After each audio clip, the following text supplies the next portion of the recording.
এবারে নির্বাচনে উচ্চ আদালত থেকে স্থগিতাদেশ নিয়ে ভোটে লড়ছেন অন্তত ৪৫ জন ঋণ খেলাপি প্রার্থী। অথচ অন্তর্বর্তী সরকারের অন্যতম প্রতিশ্রুতি ছিল এদেরকে বাইরে রাখার। অর্থ পরিশোধ না করেও সুযোগ পাওয়া এরকম ২২ জনের তথ্য এসেছে একাত্তরের হাতে, যাদের কাছে বিভিন্ন ব্যাংকের পাওনা ৭.৫ কোটি টাকা। এর মধ্যে বিএনপির ১২ ও স্বতন্ত্র ৮ জন। বিস্তারিত জানাচ্ছেন আব্দুল জাহের আনাস।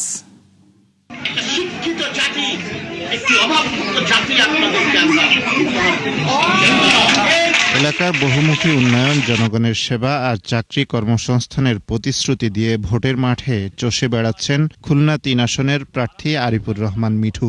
নির্বাচনী লড়াইয়ে জিততে যিনি পার করছেন নির্ঘুম রাত আর পরিশ্রম করছেন ২৪ ঘন্টা, অথচ জনগণের মন জয় করার আশ্বাসের আড়ালে তিনি একজন ঋণ খেলাপি। অর্থাৎ সময়মতো পরিশোধ করেননি বিভিন্ন ব্যাংকের ২০২০ কোটি টাকা, যা দেশের আইনে শাস্তিযোগ্য অপরাধ। অথচ তারপরও জনপ্রতিনিধি হওয়ার লড়াইয়ে এই সুযোগ তিনি পেয়েছেন উচ্চ আদালতের কৃপায়।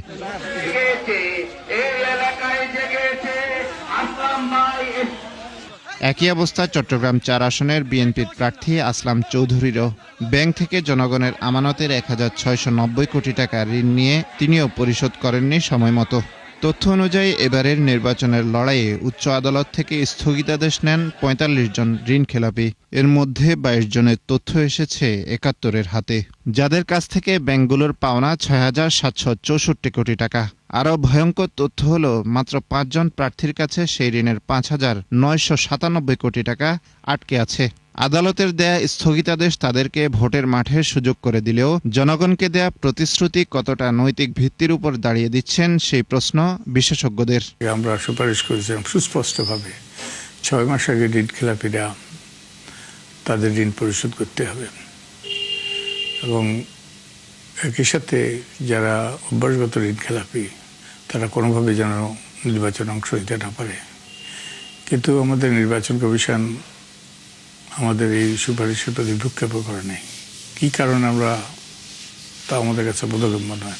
তথ্য অনুযায়ী মিঠু আসলাম চৌধুরী ছাড়াও সিলেট ১ আসনের বিএনপির প্রার্থী খন্দকার আব্দুল মুকতাদিরের ব্যক্তিগত প্রতিষ্ঠানের নামে নেয়া মোট ঋণ ৮৩৯ কোটি টাকা। একইভাবে বগুড়া ১ আসনের বিএনপির প্রার্থী কাজী রফিকুল ইসলামের খেলাপি ঋণ ৭৪৫ কোটি টাকা। চট্টগ্রামের প্রভাবশালী গিয়াসউদ্দিন কাদের চৌধুরীও ভোটের মাঠে লড়ছেন ৬৮০ কোটি টাকার ঋণ খেলাপি অবস্থায়, আর তার স্ত্রী ও সন্তানদের নামে রয়েছে আরও ২৪ কোটি টাকার ঋণ। এছাড়া ব্রাহ্মণবাড়িয়া ১ আসনের স্বতন্ত্র প্রার্থী একরামুজ্জামানের ২৩২ কোটি, মানিকগঞ্জ ২ আসনের জাতীয় পার্টির প্রার্থী SM আব্দুল মান্নানের ১২২ কোটি, ভোলা ২ আসনের বিএনপির প্রার্থী হাফিজ ইব্রাহিমের স্ত্রীর ১০৯ কোটি, ময়মনসিংহ ৫ আসনের বিএনপির প্রার্থী জাকির হোসেনের ৯৭ কোটি টাকার খেলাপি ঋণ রয়েছে। আইনগতভাবে তো ঋণ খেলাপি নির্বাচনের জন্য প্রার্থী হতে পারেন না, সেই কারণেই তো এই বিধিটা করা হয়েছে। আমি ঋণ খেলাপি, অথচ আমি প্রার্থিতা পেয়েছি ঋণ খেলাপির তথ্য গোপন রেখে।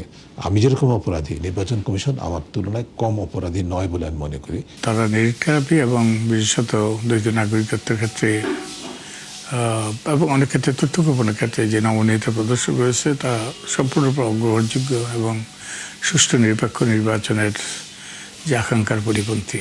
তালিকায় আছেন নাগরিকত্বের মাহমুদুর রহমান মান্না, চট্টগ্রাম ১৬ আসনের বিএনপির প্রার্থী মিশকাতুল ইসলাম চৌধুরী, মৌলভীবাজার ৪ আসনের মুজিবুর রহমান চৌধুরী সহ আরও অনেকে, যাদের সবাই উচ্চ আদালত থেকে স্থগিতাদেশ নিয়ে দাপিয়ে বেড়াচ্ছেন নির্বাচনী মাঠ। আব্দুল জাহের আনাস, একাত্তর, ঢাকা।